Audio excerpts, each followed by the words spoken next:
మానవులంతా శాకాహారులు కావాలి. మాంసాహారం మానే రోజు రావాలి. మానవులంతా శాకాహారులు కావాలి.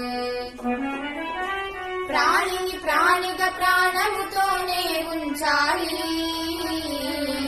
ప్రాణులు అంతా సుఖశాంతుల జీవించాలి.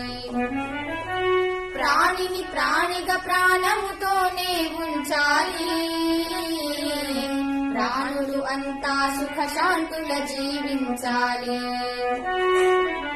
మాంసాహారం మానే రోజు రావాలి.